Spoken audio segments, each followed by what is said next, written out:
Bienvenidos a Repensar la Historia, un lugar para aprender y reflexionar sobre temas históricos. Soy Leo Historia y comenzamos.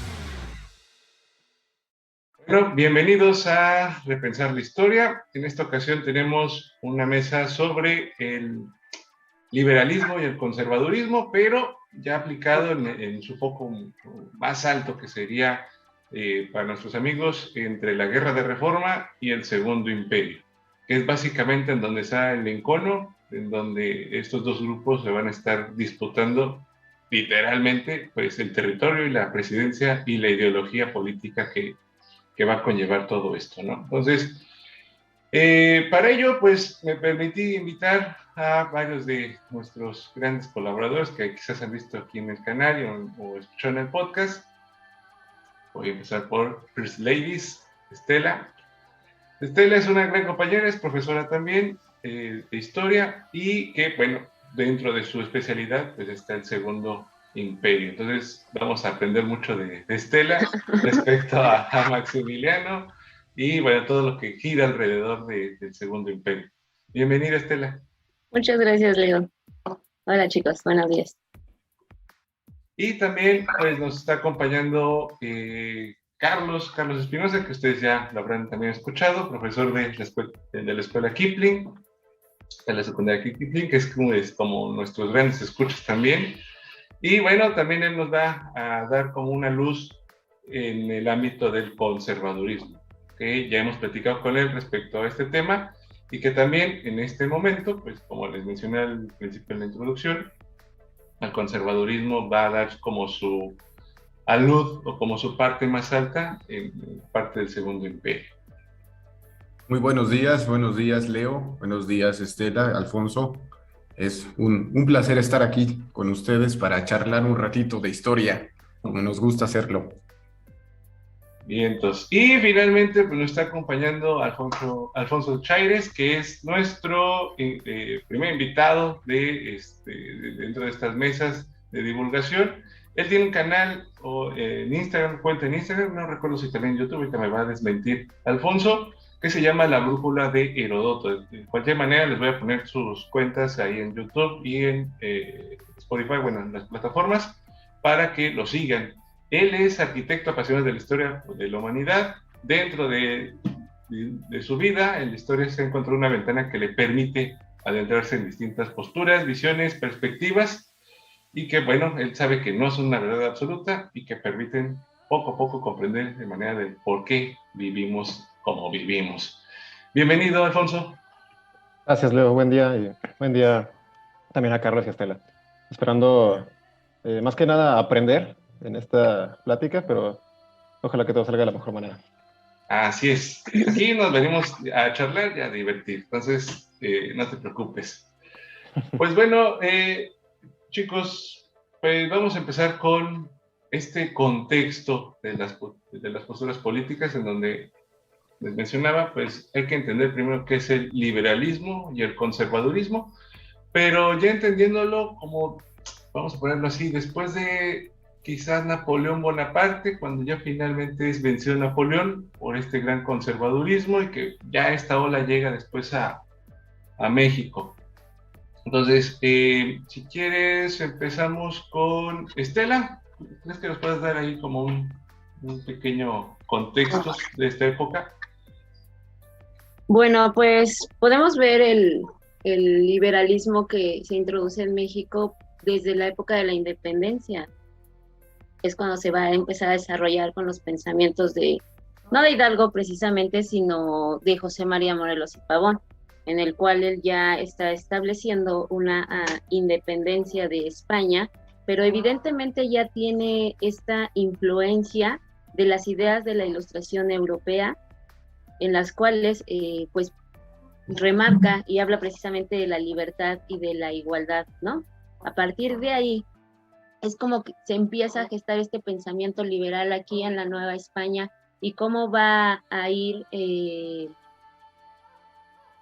caminando a la par junto con la Guerra de Independencia. Ya una vez que, por ejemplo, Fernando VII recupera el trono en España ya los pensamientos de los novohispanos ya son otros, ya no tienen, ya no es la autonomía por la cual se inició la guerra de independencia, sino que ya quieren una independencia como tal de la Nueva España. Entonces, esas primeras ideas de liberalismo que va a imprimir Morelos en los sentimientos de la nación es cuando es como la semillita, vaya, que va a ir desarrollándose durante el movimiento de independencia y que va a culminar con la instauración de una república aquí en México, ¿no? No sin antes pasar por un proceso de monárquico con el imperio de Agustín de Iturbide. Pero es desde ese momento en el que se empieza a propagar, porque también recordemos que durante la independencia es muy importante la imprenta, todo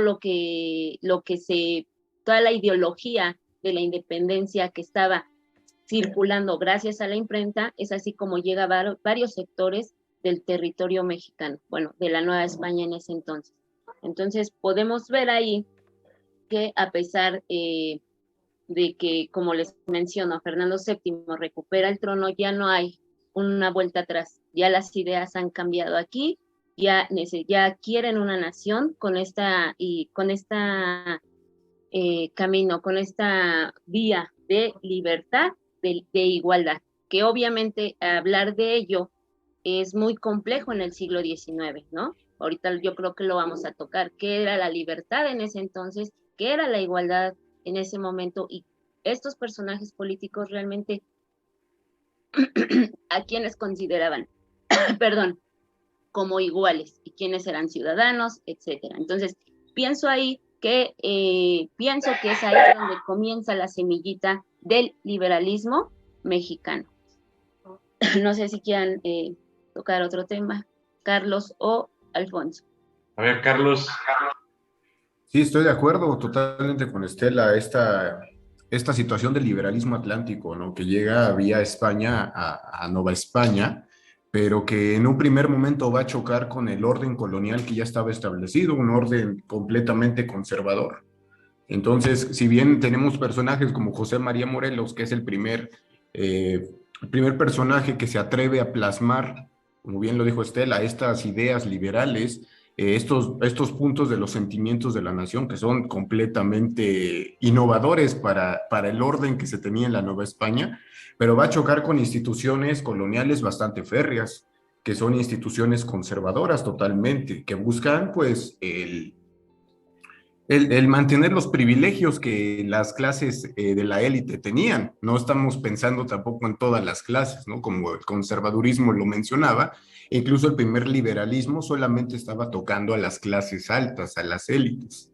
Entonces ahí va a haber un choque interesante y que va a provocar que surjan los llamados ideólogos de cada una de las posturas. Ya ha terminado el imperio de Iturbide, como fue el doctor Mora, como fue Lucas Alamán, como fue Valentín Gómez Farías, que son tanto liberales y conservadores muy, muy radicales, ¿sí? Que no van a dejar tampoco pie a que sus ideas sean pues modificadas, y ese va a ser como el inicio de todos los problemas, ¿no? El ser tan rígido o ser tan severo en sus ideas va a empezar a provocar interesantes convulsiones políticas, ¿sí? Que se van a coronar con la Constitución del 24. Así es, y bueno, a ver, Alfonso, ¿quieres compartir algo? Sí, ahora que mencionan, es innegable, ¿no? La influencia europea ¿qué podemos decir? Este legado que representan las nacientes repúblicas hispanoamericanas.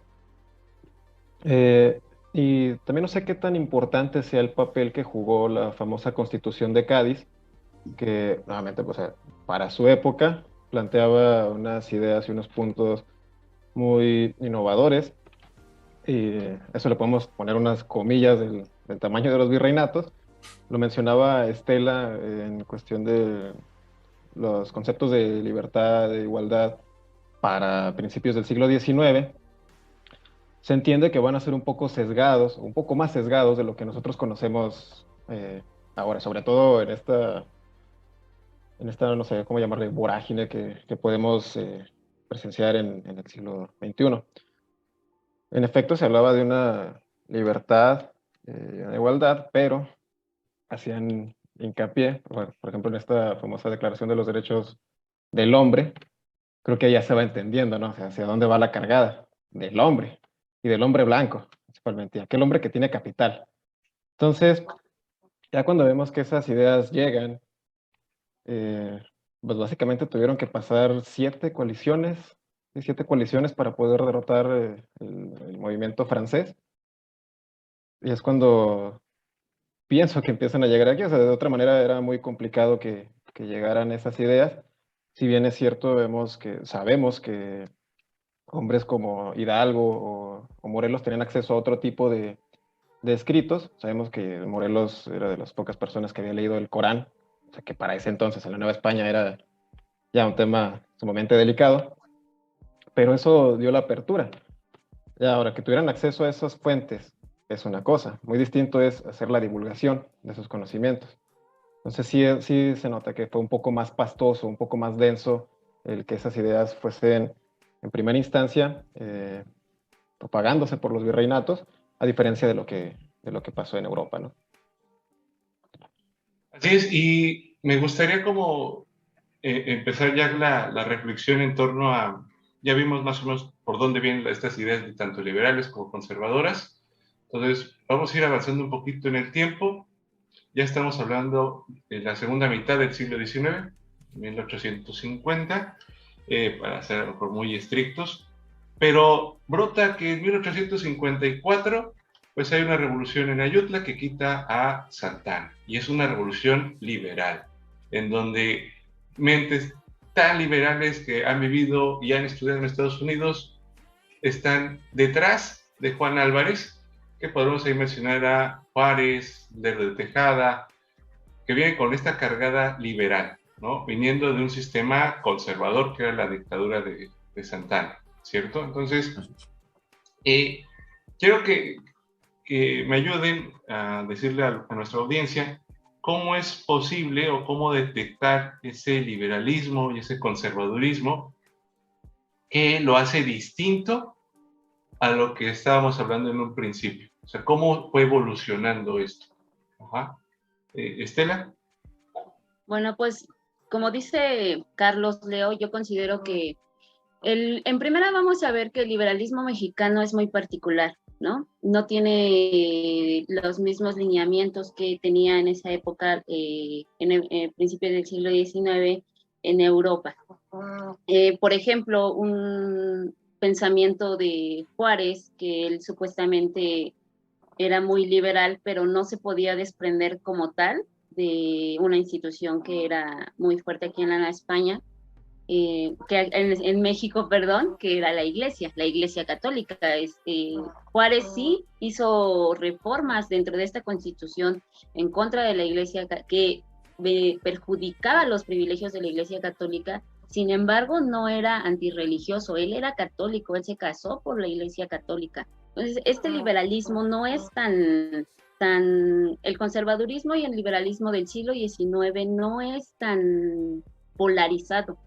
De hecho, tienden en ciertos puntos a compaginar, ¿no? Y eso es lo interesante que hay aquí en el liberalismo mexicano. Por ejemplo, el conservadurismo que va a defender Lucas Alamán, en el que dice, primera mitad del siglo XIX, en el que está cuestionando, como hace más rato mencionaba Alfonso, quiénes son los ciudadanos, quiénes pueden votar.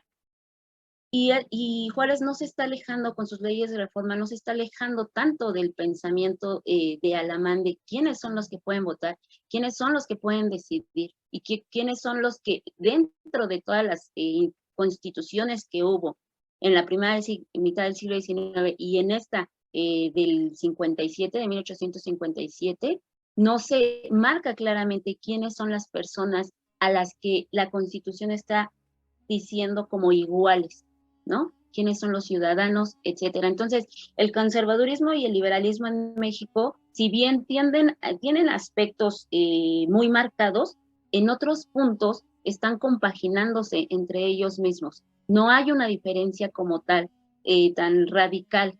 en el que podamos separarlo. Entonces, pienso yo, Leo, que eso es lo interesante de estudiar a profundidad el conservadurismo y el liberalismo mexicano, que fue el que predominó y que llegó a su auge en la época de Porfirio Díaz, ¿no?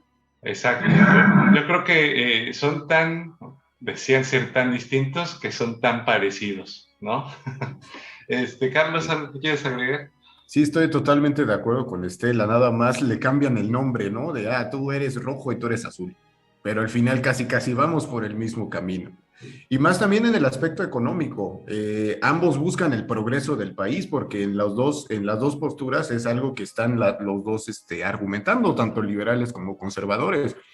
Echar a andar la economía que estaba tan lastimada después de tanta guerra civil y que vino a fracturarse aún más, pues con la pérdida de los territorios del norte y con la invasión norteamericana, que ese es el punto álgido de la situación.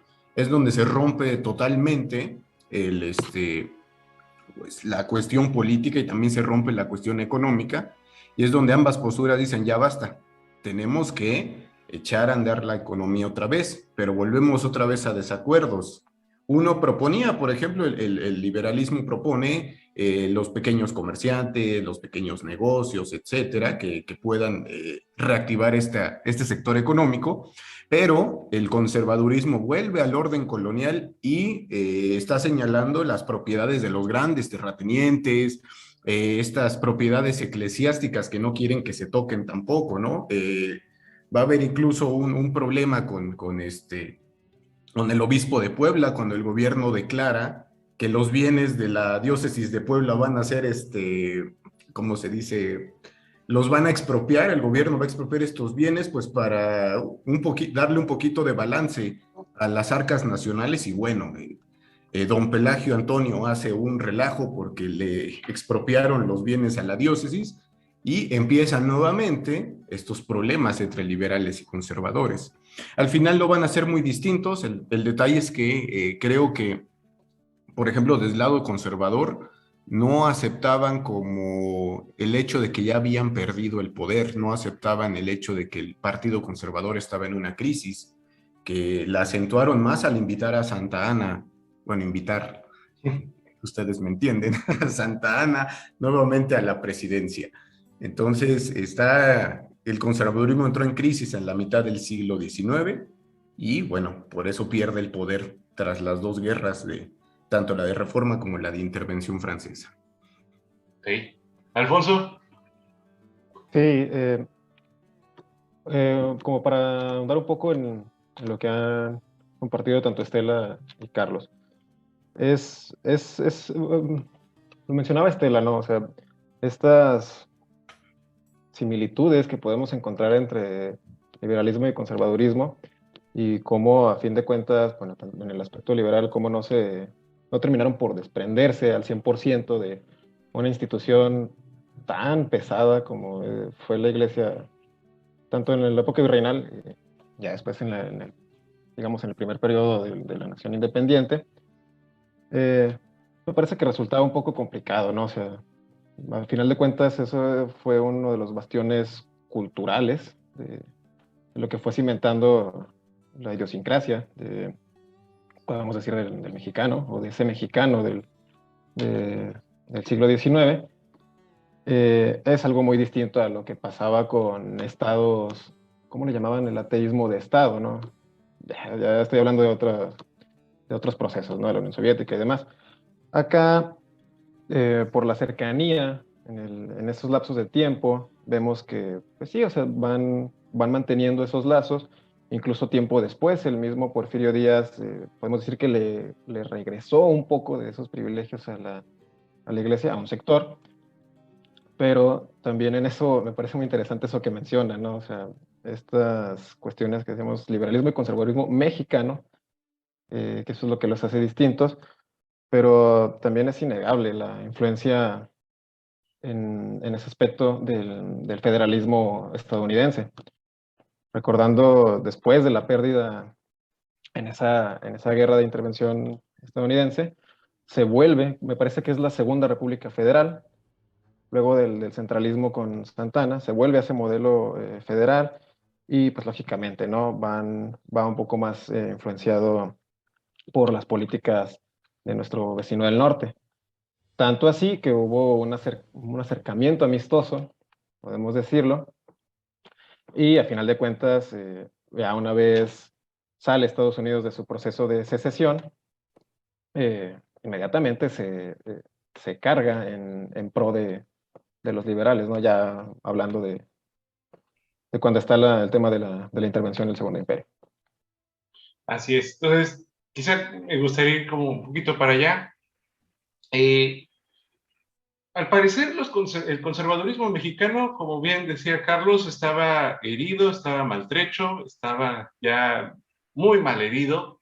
Y de hecho, no sé si recuerden, pues cuando finalmente ya ganan los liberales, no solamente ganan, sino le van a dar la estocada al conservadurismo con estas leyes de reforma, que es cuando, no sé, con alguna inyección de adrenalina, el conservadurismo resurge y empieza a decir, hey, nos están atacando nuestras instituciones, ¿no?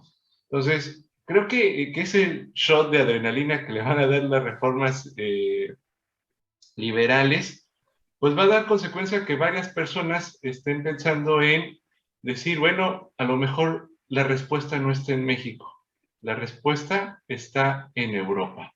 Y hay que ir a buscar quién nos pueda venir a dar luz, porque aquí estamos hechos un desastre, ¿no? Necesitamos a alguien extranjero, ajeno a todo este sistema, y que nos pueda dar esa guía. Ahora, ¿por qué de todas las suertes que tuvo el conservadurismo mexicano tuvo que caer con Maximiliano de Habsburgo? A ver, Estela, yo creo que te pongo en un predicamento, pero ¿crees que nos puedes dar quizás alguna respuesta por ahí? Bueno, primero me mencionaron un poquito de que el pensamiento promonárquico nunca dejó de existir aquí en México, ¿no? Desde que se polarizaron estas ideologías, siempre los primeros centralistas que tenían este pensamiento o pro-iturbidistas también, tenían ese pensamiento de que se gobernase México por una persona extranjera, un europeo, ¿no? Más precisamente porque ellos consideraban que era la mejor forma de gobernar México, quizás no estaban muy alejados de la realidad, ¿no? Podríamos analizar a lo mejor ese tema posteriormente. Evidentemente la Constitución del 57, pues con la ley Lerdo, hace despertar a esta gran bloque que apoya a los conservadores, que es la Iglesia, con la ley de desamortización de sus tierras, pues evidentemente ellos van a verse ahí tan atacados que pues sí, tienen que despertar y tiene que resurgir nuevamente este movimiento, este bloque político, si es que estaba apagándose como ustedes lo mencionan. Ahora, como les menciono, no dejó de existir ese pensamiento de un gobernante europeo. Más bien, para los promonarquistas les vino como anillo al dedo este proceso expansionista comercial que tenía Napoleón III y que se va a conjuntar con este deseo de este personaje tan interesante, Maximiliano de Habsburgo, que él, por ser el segundo en su linaje, no va a ser allá en Europa, no va a ser candidato a una corona. ¿Quién es el que va a llevar la corona de Austria, del Imperio Austriaco? En ese entonces su hermano, Francisco José. Él no tiene posibilidades de ascender a un trono. Además, se va a casar con Carlota, la princesa de la hija del rey Leopoldo, que ella sí ha sido educada para gobernar. Entonces, todas esas circunstancias extranjeras es como les cae como anillo al dedo a los promonarquistas que hay tanto aquí en México, pero recordemos que también vivían personas promonarquistas allá en Europa y que son las que se van a estar encargando de hacer como que todos estos movimientos allá en Europa, y van a ver con Napoleón III la posibilidad de instaurar un país satélite. Eso es lo que quiere Napoleón III de México, instaurar un país satélite aquí en América, para poder obviamente controlar el comercio con Sudamérica. En ese entonces Estados Unidos está en su guerra de secesión. Napoleón quiere aprovechar ese momento, no lo va a dejar a un lado. Entonces, el hecho de que Maximiliano les haya caído como anillo al dedo también tiene mucho que ver con la personalidad de este personaje. De él, contrario a su hermano, siempre estuvo inclinado por las humanidades, por las artes, era de cierta manera un soñador, y sus detractores inclusive lo tachaban de ingenuo. Y él acepta esta posibilidad, pero también por presiones tanto de su esposa como de su madre, ¿no? De que sí, puedes ir. Además de que, como les menciono, la delegación que está de mexicana allá en Europa no le está diciendo que en México prácticamente todos están apoyando a los liberales. Ellos le van a pintar un panorama muy diferente a Maximiliano para que acepte venir a México a gobernar. Inclusive Napoleón III le manda una serie de escritos, de firmas que están apoyando para que él venga a gobernar México. Eso obviamente era falso, pero Maximiliano lo había pedido. Yo voy a ir si los mexicanos quieren que yo vaya. Entonces él, de cierta manera, pues sí es ingenuo en ese aspecto, ¿no? No hay como ese pensamiento quizá malicioso de los políticos de la época, y lo cree. Así es. A ver, Carlos. Hasta me sentí mal ahorita que estamos hablando del pobre Max, cómo lo engañaron. Sí, pero es cierto. Sí, es correcto el engaño, ¿no? Hacia un político muy difícil de creer, pero ya que Estela nos da todo el contexto, no solamente el político, ¿no? El contexto rígido, sino el contexto personal, el hecho de que, con todo respeto, es un segundón de la Casa de Austria, porque él no va a ser el emperador, que además tenía una esposa bastante brava para la política, o sea, muy inteligente, una madre igual inteligente. Bueno, el pobre Maximiliano estaba en un contexto de, tenía que decir sí o sí. Y vemos también a estos conservadores muy hábiles, ¿no? Que estaban o exiliados o viviendo en Europa. El propio obispo de Puebla, perdón, no sé si era el obispo, no recuerdo si Pelagio Antonio era el obispo de Puebla, espero no equivocarme con el grado, que era muy cercano al Papa, a Pío IX, y él está haciendo también su chamba en Roma, ¿no? Oiga, es que las leyes de reforma es un ataque violento contra la iglesia, estás atacando a la fe católica, entonces necesitamos su intervención, su santidad, porque Juárez es el demonio y está atacando a los intereses eclesiásticos. Entonces allá estaban moviendo piezas.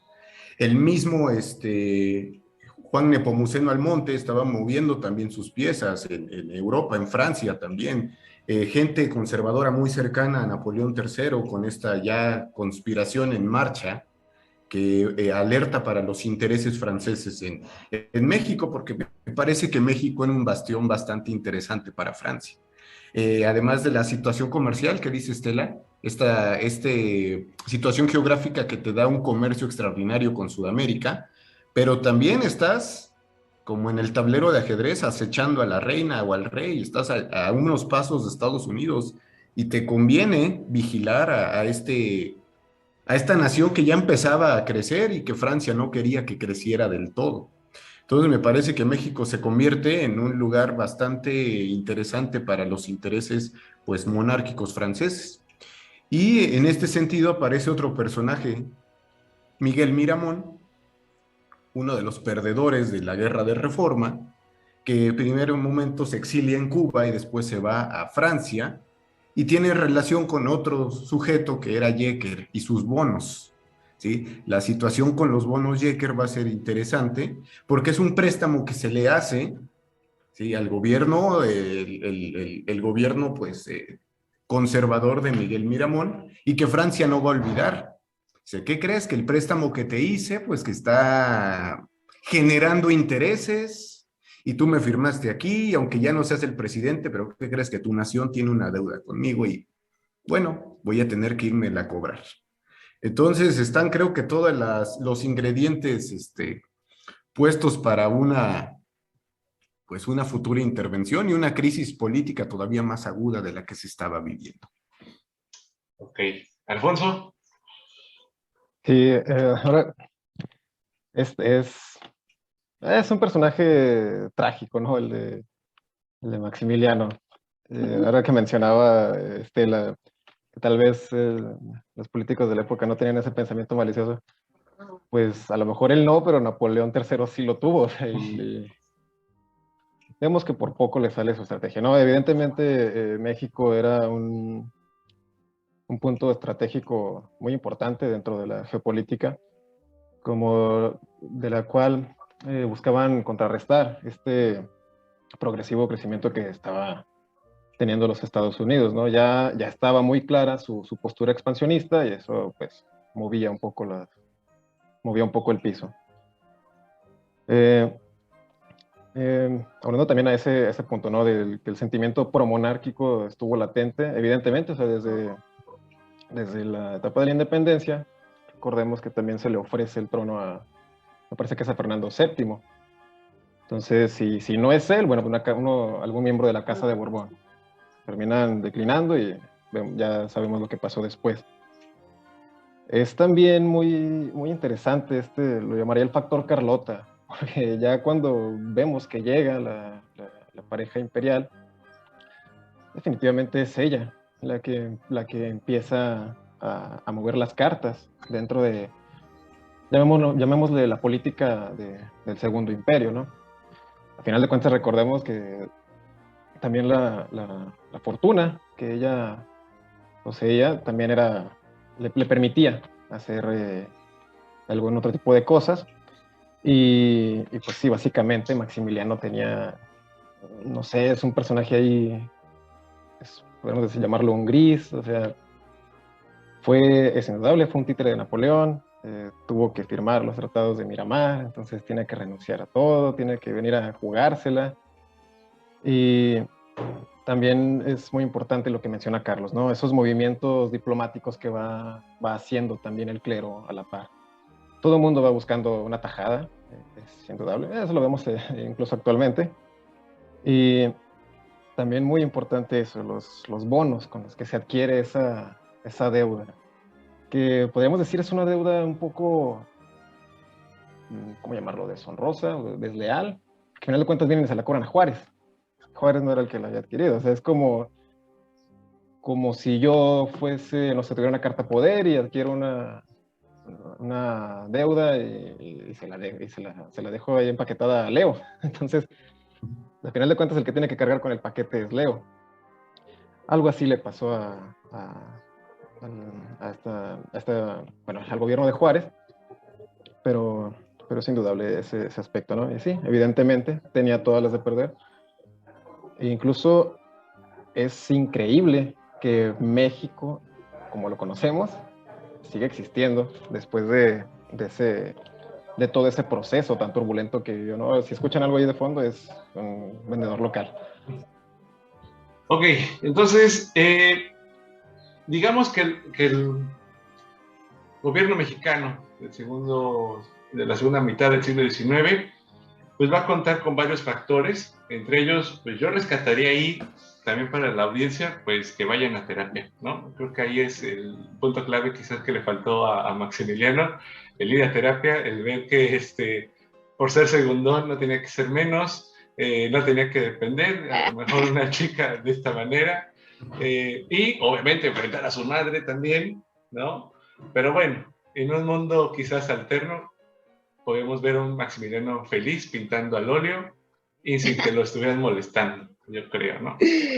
Pero bueno, le tocó, pues sí, ahora sí, bailar con la más fea. Evidentemente, yo creo que sí tenía un sentimiento genuino por México. Tenía ahí grandes planes, ¿no? En esta utopía mexicana, pero que, híjole, siempre que hay planes así utópicos en México, la realidad les pega como ferrocarril, ¿no? Entonces, mi segunda o mi pregunta sería aquí es, en México, está destinado nada más para ser república o en algún momento cuál ha sido la importancia de tener un emperador en México, si es que existiera esa posibilidad? Y si quieres, Estela. Ok.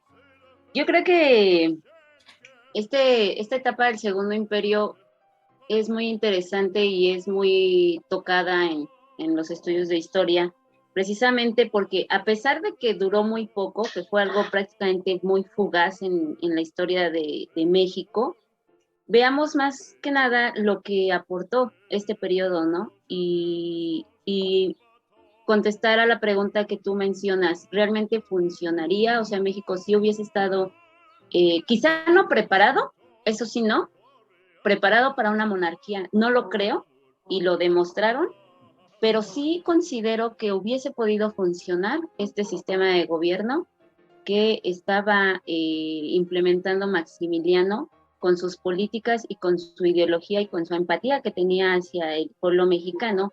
Sin embargo, no olvidemos que, como mencionas, Maximiliano solo era el títere de Napoleón, ¿no? Y que él iba a decir, definitivamente a decidir lo que pasara aquí en México, no se podía desprender.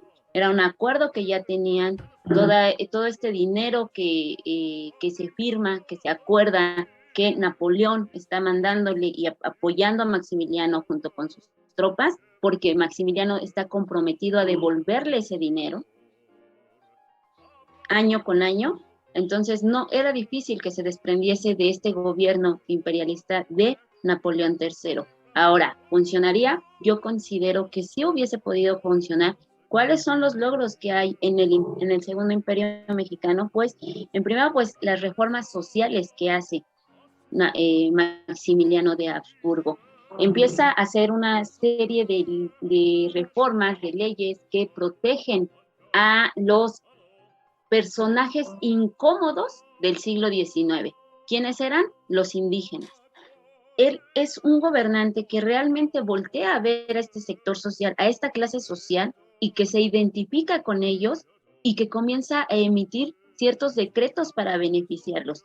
Por ello, crea la Junta Protectora de las Clases Menesterosas, la cual se encargaba de atender las quejas de los principales representantes de los pueblos indígenas. De hecho, ellos, Maximiliano y Carlota, se reunían con ellos de manera periódica para atender a sus quejas, ¿no? Entonces, estas reformas sociales que no existían, estaban en el papel, sí, durante todo el siglo XIX, porque otra vez viene este concepto de igualdad, de libertad, etcétera, pero que realmente lo llevasen a cabo los gobernantes anteriores, como lo hizo Maximiliano en este corto periodo, no lo habían hecho de esa manera. Además, comienza una modernización una pequeña modernización del país. Recordemos que en esta época es cuando se inicia la construcción del Paseo de la Emperatriz, que hoy es el Paseo de la Reforma, ¿no? ¿Qué otro logro hay? Pues el inicio de la construcción del ferrocarril, que viene de Veracruz y que solo se logra hacer hasta donde es el tramo de Paso de Macho. También Maximiliano está muy inclinado a las artes, y ¿qué pasa? Aquí se inaugura la Academia de San Carlos. Todos estos aspectos considero que sí hubiese podido funcionar un imperio en México, pero México no estaba preparado para este tipo de gobierno. De hecho, no estaba preparado para ningún tipo de gobierno durante todos estos años. Todo era un ensayo prácticamente. Y aquí le cerraba la razón a los liberales porque no querían pertenecer a un gobierno impostor, como lo llamaban el de Maximiliano. Recordemos que Maximiliano allá en Europa, antes de venir a México, le manda una carta a Juárez y le dice que participe en su gobierno como ministro de Justicia.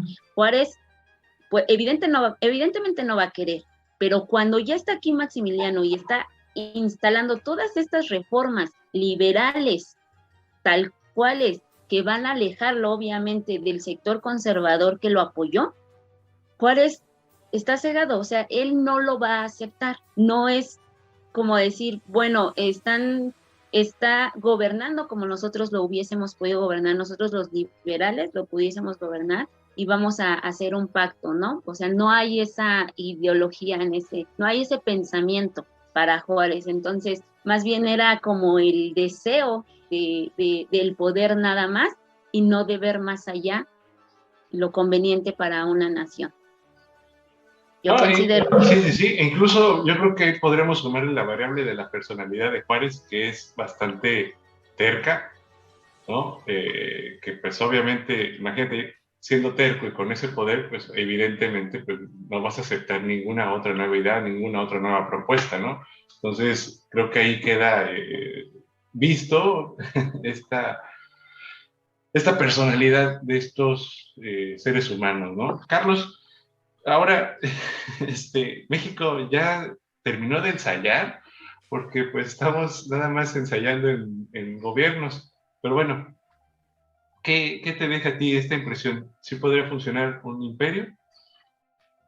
Bueno, creo que tras los dos fracasos, Iturbide y Maximiliano, y vaya, son fracasos que se dieron por desgracia por la misma clase política mexicana. Ellos mismos llevaron al fracaso a sus ensayos imperiales.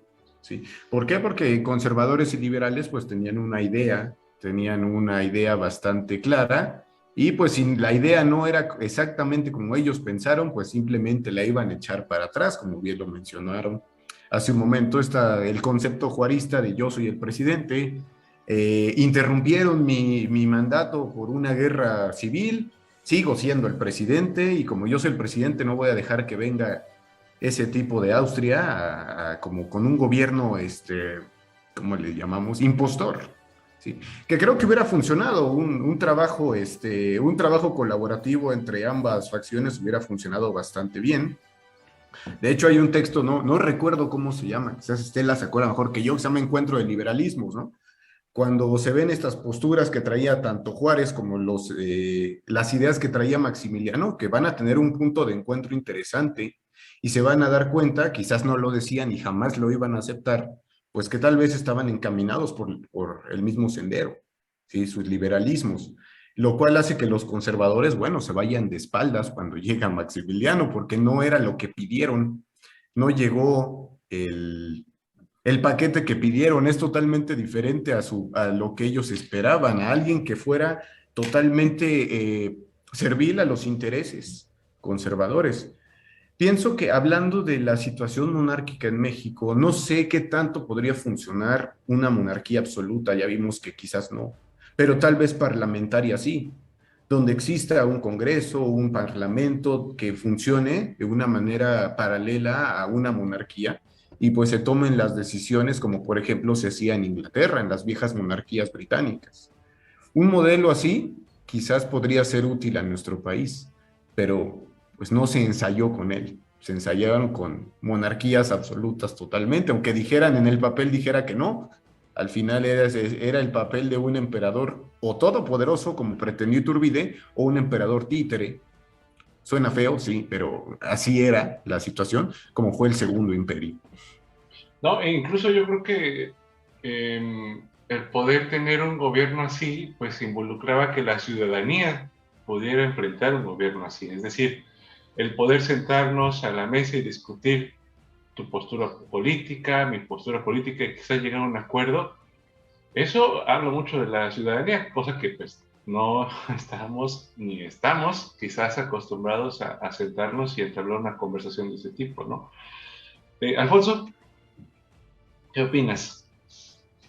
Sí, en ese aspecto, sobre si sabemos que el de Iturbide no funcionó, pero suponiendo la victoria del bando conservador apoyado por Francia, vamos a hacer una ucronía, ¿no? ¿Qué hubiera pasado con este Segundo Imperio? No sé, yo tengo mis dudas sobre si este modelo hubiese triunfado, pero principalmente quiero poner sobre la mesa porque pienso que iba a estar marcado por la constante que definió a todo el siglo XIX de México, que a final de cuentas fue la inestabilidad.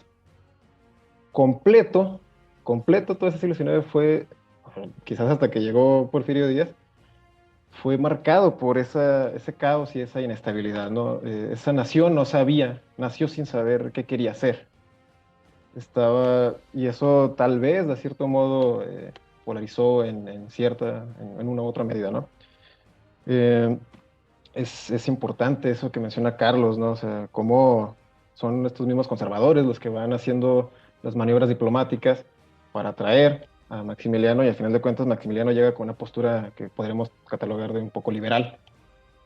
¿Verdad? Entonces esa es también una de las cuestiones por las que me cuestiono el que ese modelo hubiese funcionado, porque con esa postura, al final de cuentas ibas a generar un choque, ¿no? Un choque de ideas con aquellos que te trajeron.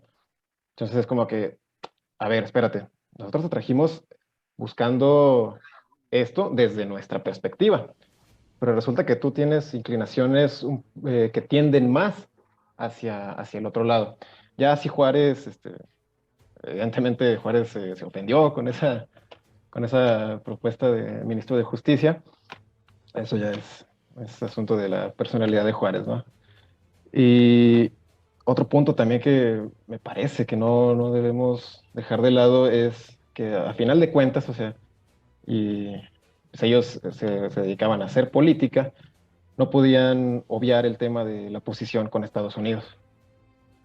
Estados Unidos, lo queramos o no, o sea, ha jugado un papel hasta cierto punto importante en este desarrollo.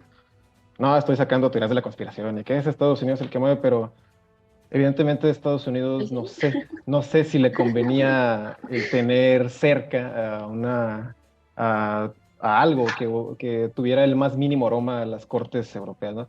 Si bien es cierto, sabemos que al norte tenían a Canadá, pero ellos son básicamente hermanos, ¿no? O sea, son hijos de la misma madre.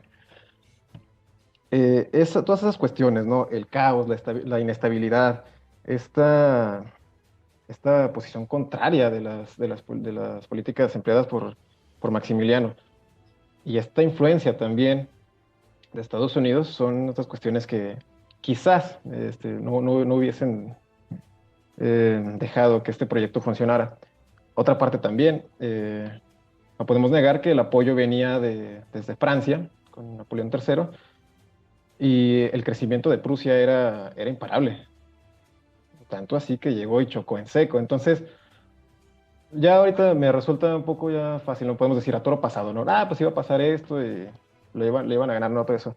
Pero son cuestiones que no podemos ir dejando de lado, ¿no? A final de cuentas, el tablero geopolítico, tanto del otro lado del charco como aquí, se estaba moviendo. Y eso indudablemente iba a repercutir en que no iba a funcionar este modelo, o al menos desde esos puntos que establezco, ¿no? Ahí está, perdón, me había silenciado. Sí, creo que esa parte de ver todo el contexto mundial a veces nos hace falta, el ver que esas piezas de ajedrez, o esas colisiones que van sucediendo alrededor del mundo, pues sí o sí van a pegar en algún momento al país. Y obviamente, pues algunos actores supongo que no lo habrán visto, porque pues evidentemente la comunicación de aquel momento era mínima o muy, muy lenta, ¿no? Entonces creo que eso nos va a llevar a la postre a eso. Eh, digamos que ya para ir un poquito cerrando el tema, eh, siempre intento que la audiencia se lleve algo del pasado al presente, que podamos como entender esa onda, ¿no? Es muy difícil, sí, porque al parecer nosotros no tenemos conciencia histórica, bueno, pero hacemos una luchita. En esta parte de la dicotomía en que nos estamos convirtiendo, y estoy hablando del mundo entero, no solamente en México, sino hay que levantar el cuello, es decir, también está sucediendo aquí, allá y por acá. Estamos viendo que en México y en el mundo hay esta dicotomía otra vez decimonónica. Tienes que tomar partido. O eres liberal o eres conservador. O eres de izquierda o de derecha. Entonces, ya no hay como un medias tintas de, quiero ser centro. ¿No? No, o eres izquierda o derecha.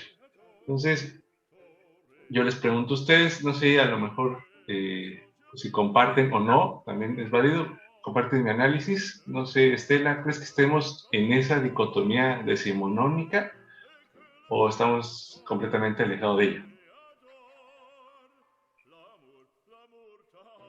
Es que considero que nosotros como historiadores nunca debemos de dejar a un lado el contexto, ¿no?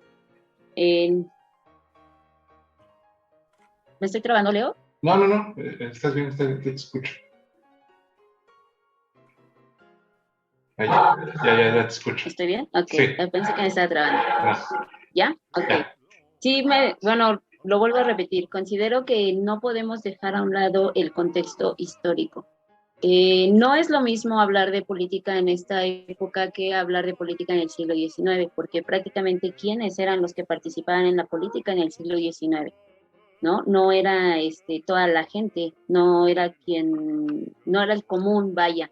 Ahora ya puedes ver a cualquier persona hablando o queriéndose polarizar, como tú bien lo dices, en que yo soy de este partido y tú entonces estás mal porque no eres de tal.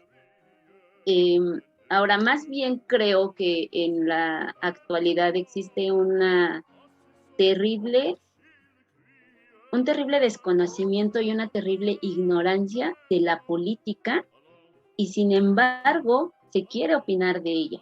En el siglo XIX no era así. En el siglo XIX estaban inmiscuidos en la política, estos grupos o estas logias estaban destinadas para hablar de política y quienes tenían el control de la política eran estas personas que, si bien tenían pensamientos conservadores o liberales, pero que sabían de lo que opinaban. Ahorita no todo el mundo opina, pero no hay el conocimiento real, no hay un conocimiento a fondo y como no hay un conocimiento como tal, no podemos esperar que haya una crítica real.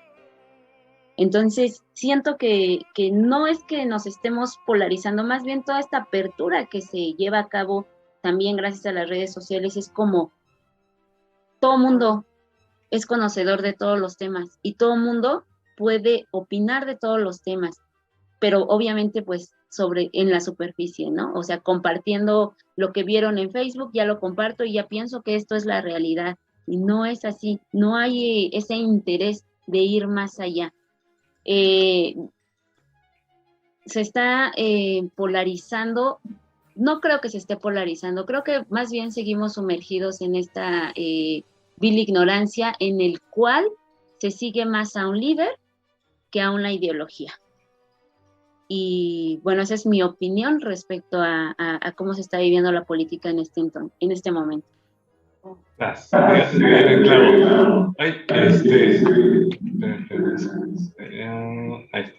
A ver, Carlos. Sí, estoy completamente de acuerdo.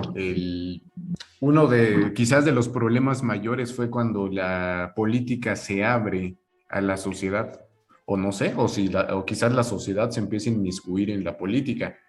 Y estoy completamente de acuerdo con Estela y esperemos no sonar como elitistas en este sentido, pero a veces era necesario. Como bien lo mencionó, la política de nuestro país surge a través de las logias masónicas.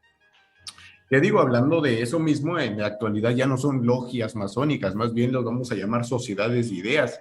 Estas sociedades de ideas que desde ahí empiezan a forjar cada quien, pues su punto, su proceso, la yorquina, la escocesa, que con el tiempo se convierten en federal, en central, en conservadora, en liberal.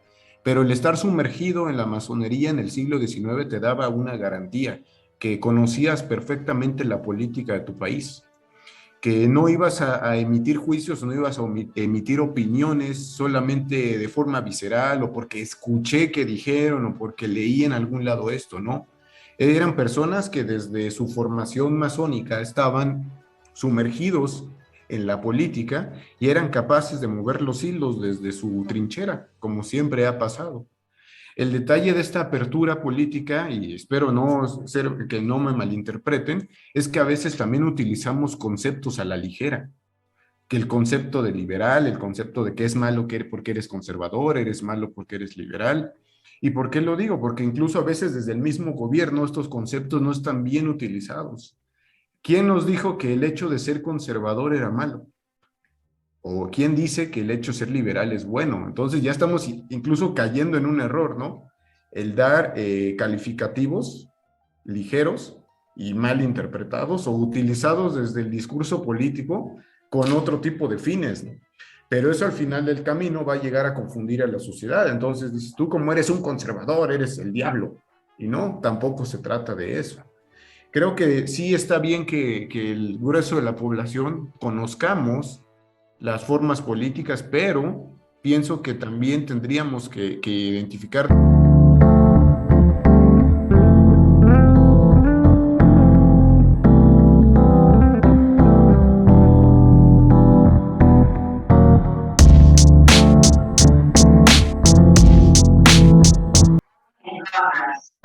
No sé qué pasó. Bueno, ahí retomando la grabación, creo que eso nos detuvo porque Carlos estaba de anarquista antidemocrático. No, no es cierto, Carlos. Rayos. Censura. No, pero Sí.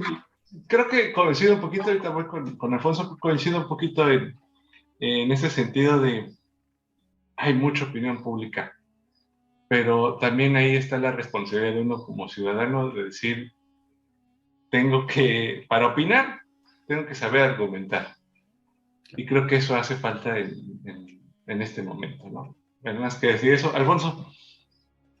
Sí, estoy completamente de acuerdo con las ideas que han compartido nuestros compañeros. Quizás no con la postura anarquista de Carlos, no. No, es indudable, ¿no? O sea, hay diferencias, obviamente, entre lo que podemos opinar hoy en la actualidad contra el contexto del siglo XIX, pero eso también quizás pase en la medida de que tenemos el acceso a la o estamos mayormente expuestos a todos estos booms mediáticos, ¿no? Hay información por montones, por todos lados y de todo tipo. Sin, o sea, vaya, basta con levantarse y enciende las noticias, hay un montón de ruido. Checas redes, no, ni se diga. Todo eso genera un poco de confusión dentro del público que consume X o Y tipo de información, ¿no?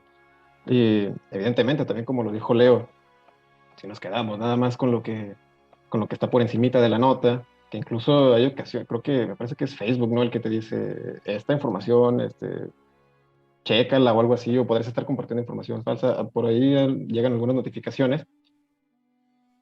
Eso es en ese aspecto, ¿no? Pero también está el otro punto que deberíamos de tener como consumidores críticos de la información, también detectar, no bloquear ni segregar, nada más detectar de dónde viene esa información, quién me la está contando. Pues ya de ahí también veremos un poco la cargada política o la cargada ideológica que traerá consigo, ¿no? Esto que mencionaba Carlos, ¿no? De que no sabemos en qué momento alguien le puso ese mote, pero al final de cuentas algo que fue avanzando a lo largo de la historia, el mote negativo a lo conservador.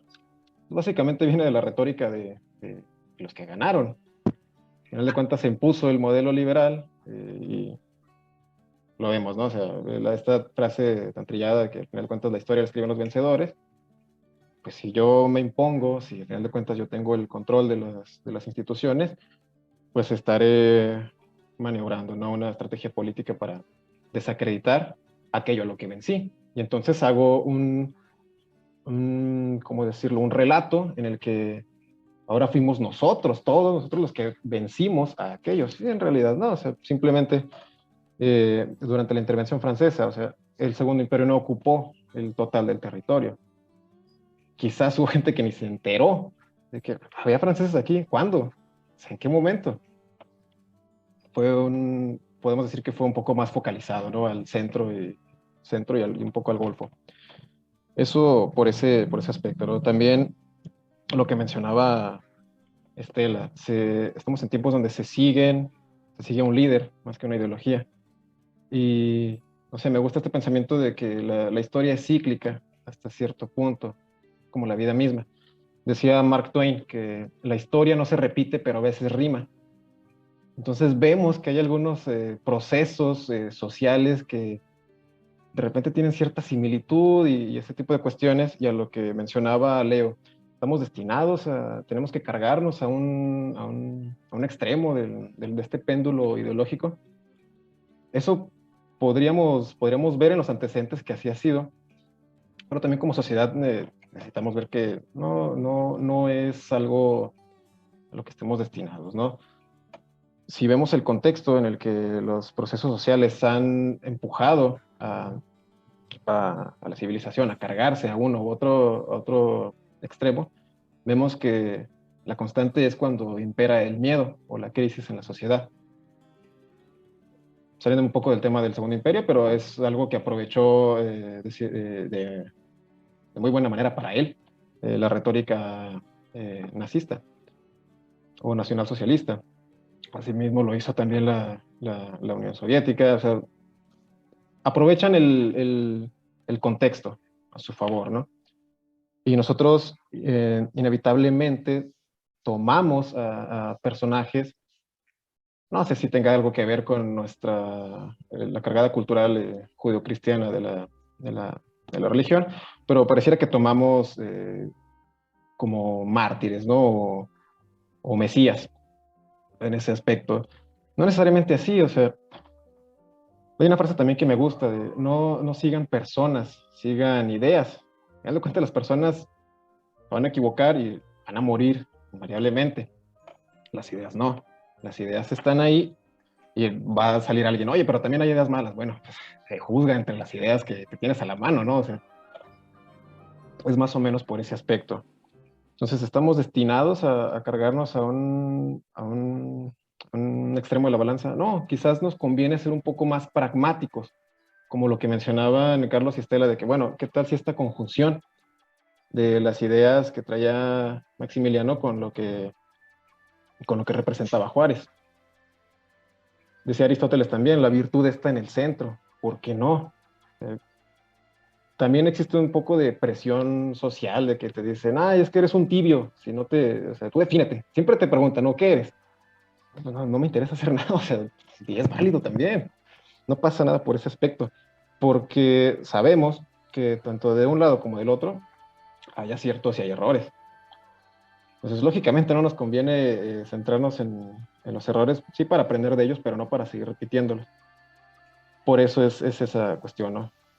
Volvámonos pragmáticos, además, o sea, también hay que cambiar de ideas o de opiniones según nuestro contexto. No tenemos por qué anquilosarnos en una cuestión nada más.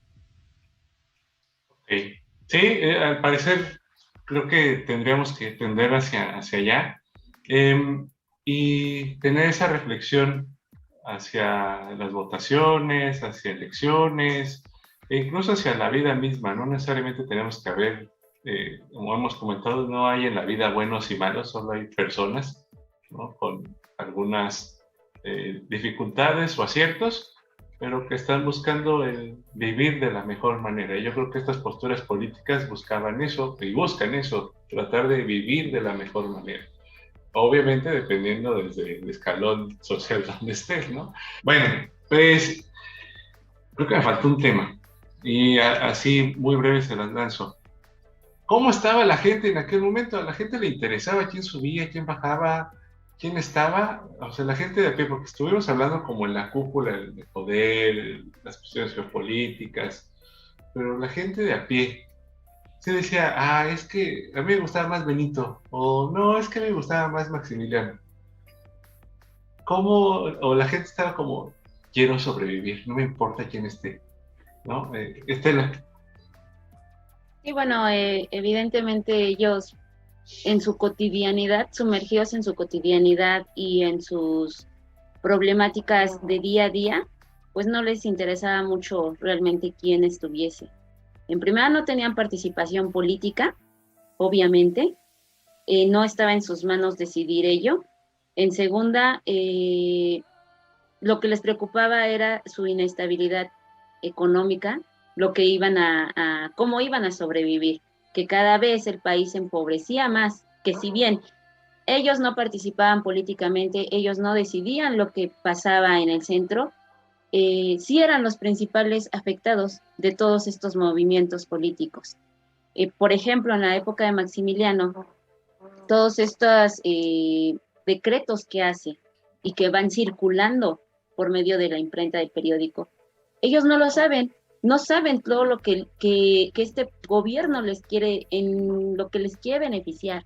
¿Por qué? Porque no saben leer, no saben qué está estipulando el gobierno. De lo único que se entera son de lo que les dicen esas personas que sí saben leer y que les transmiten las leyes que a lo mejor les están beneficiando, como yo les mencionaba, la Junta de Protectora de las Clases Menesteresas, pero ¿quiénes eran los que realmente llegaban y les presentaban las quejas a Maximiliano? Pues obviamente los líderes de las poblaciones, no era el común del pueblo, ¿no? Y ellos más bien estaban enajenados en este aspecto político, ¿sí? El siglo XIX fue así.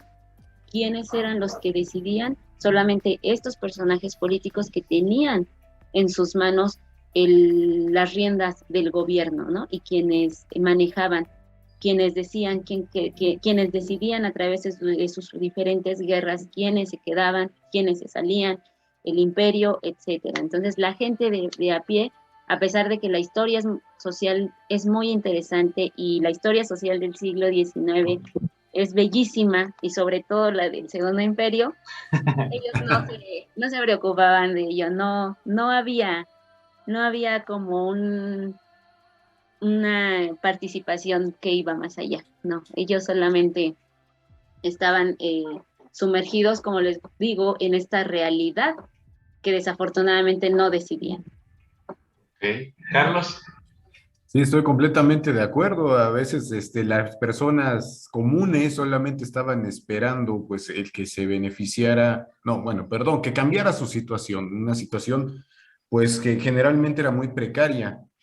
Tan es así que podemos observar que cuando llegan en el 64 los emperadores no van a recibirlos la cantidad de gente que les dijeron que los iban a ir a ver. La idea que les vendieron en Europa de todos los mexicanos los esperan, todos los mexicanos los quieren y va a haber una gigantesca comitiva en Veracruz. Para cuando llegue el buque, todos van a aplaudir. Y oh sorpresa, la comitiva solo eran unos cuantos conservadores.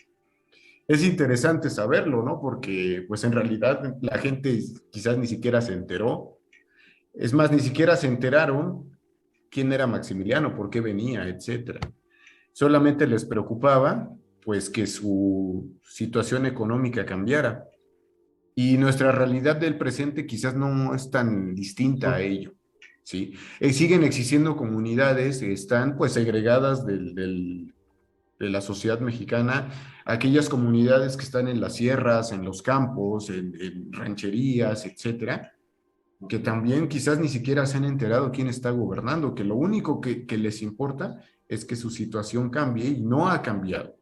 Es muy extraño encontrar todavía sociedades parecidas a aquellas del siglo XIX, aún en nuestro siglo XXI. Incluso debería ser un tanto absurdo, pero sigue existiendo. Entonces, me parece que esa es una de las cuestiones que siguen tristemente similares a la realidad social, ¿sí? De aquella etapa decimonónica. Cierto. A ver, Alfonso. Sí, definitivamente, ¿no? Sí, en la actualidad lo vemos que sigue pasando en ese contexto con mayor razón, ¿no? Si al final de cuentas alguien está en una etapa, en una situación de precariedad y vive al día, tú le dices, oye, Maximiliano, ¿Maximi qué? O sea, cállate, o sea, a mí lo que me interesa es tener que comer hoy. Y esa era la realidad de el grueso de la población mexicana, básicamente a lo largo del siglo XIX, ¿no? Entonces, pues, por ese aspecto, y luego también lo complicado que era hacer llegar la información. Creo que ya estaba el telégrafo, pero evidentemente no era para el sector popular. Sí, por el telégrafo le avisó, creo que Zaragoza, Juárez, lo de la victoria en Puebla, pero pues no sé, imaginemos cómo iba a saber alguien de la península de Baja California lo que estaba pasando en la Ciudad de México, ¿no? O sea, era muy complicado. Entonces, pues no, evidentemente a ese grueso de la población, a ese sector de la población, no sé si decir que no le interesaba genuinamente, más bien era su situación la que le decía, no, o sea, no, ni me pasa, o sea, ni me viene. Es por ese aspecto. Sí, creo que lejos de lo anecdótico que puede haber sido la visita de Maximiliano y Carlota, ver lo que se dañaba en Chapultepec y cosas así, ¿no? Que nos dejaron las tortas. Creo que lejos de eso, pues nada más queda como en la anécdota para pues, el grueso de la población, ¿no? Que no quería morir en alguna guerra o que estuvieran paseando por la calle y de repente llegara un grupo militar. Evidentemente eso querían como ir evitando, ¿no? Y como decía Estela, pues no tenían opinión, no tenían ni voz ni voto. Entonces, básicamente, pues no nos interesaba. Pues bueno, espero que haya ayudado un poquito a la audiencia, sobre todo esta parte de Carlos, Estela y Alfonso que concretaron en decir, hay palabras que importan y la ignorancia pega mucho, ¿no? Estamos acostumbrados, si son habituados a escuchar noticias, a escuchar que se manejan pues las palabras liberalismo, conservadurismo, como si se hablara de cualquier cosa. Entonces, las palabras importan y evidentemente pues no se tienen que ocupar de esa manera sin ningún tipo de contexto, ¿no? Y creo que aquí los cuatro lo sabemos y entre más hagamos énfasis en que las personas tengan la iniciativa de aprender y de escuchar nuevas cosas, creo que vamos a ir avanzando poco a poco, ¿no? Pero bueno, les agradezco mucho su tiempo y no sé si quieran cerrar con alguna reflexión, algún saludo a alguna escuela, a su trabajo, a la abuelita, al abuelito, ustedes díganme. Estela. No, yo pues nada más como invitarlos como estamos mencionando, a conocer más de lo que hablamos, ¿no? Ya no como nosotros que nos interesa como historiadores conocer más, sino simplemente por la responsabilidad que tenemos como ciudadanos de conocer nuestra historia, de conocer del siglo XIX. Realmente podemos aprender mucho, pero pareciera que México o los mexicanos se empeñan en ignorar todo este proceso por el que ha pasado México, como bien lo dice Alfonso, cómo nació, cómo emergió como nación. México no ha querido como desprenderse, no ha querido pasar a la siguiente etapa para fortalecer este país, sino que sigue estancado en este pensamiento decimonónico, sigue estancado en este pensamiento de intereses particulares nada más, y no como verlo más allá, como una nación, como un progreso en común. Además también todas estas ideologías individualistas, ¿no? En el que me interesa más lo que me pase a mí que a lo que le pase al vecino, o si no me afecta a mí, pues no me interesa, ¿no? Entonces, sí deberíamos de aprender un poquito más de la historia de México para poder corregir todos estos errores y no seguir cayendo en esta ignorancia total en la que estamos sumergidos la mayor población en nuestro país. Y pues nada. Sí. ¿Algún saludo? ¿Dónde te puedes encontrar?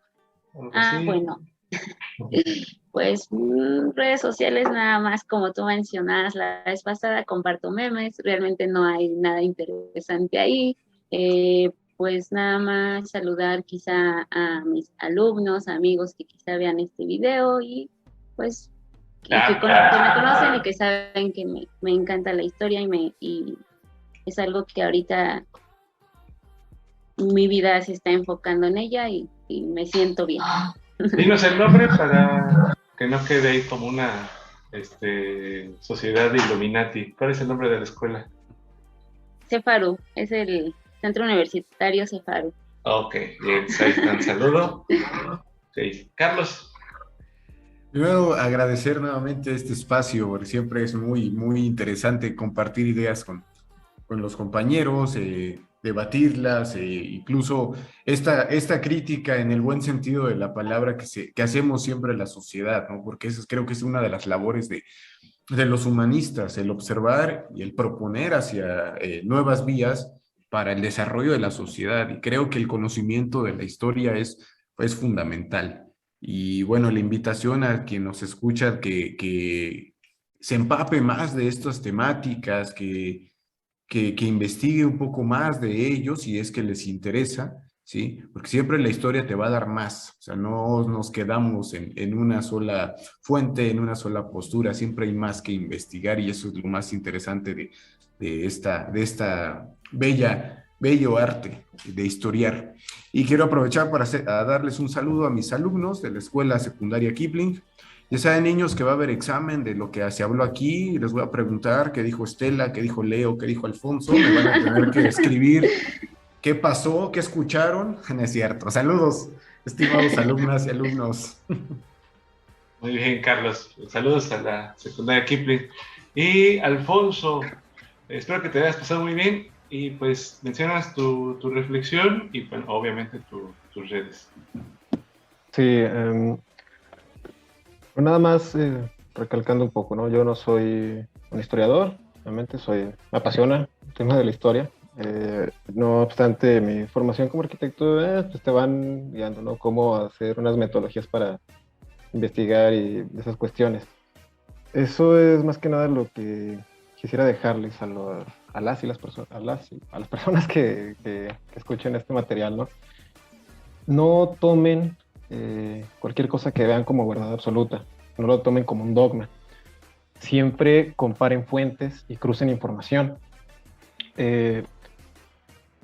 ¿Esto para qué? O sea, no permitan que alguien les construya una opinión. Construyan ustedes su propia opinión.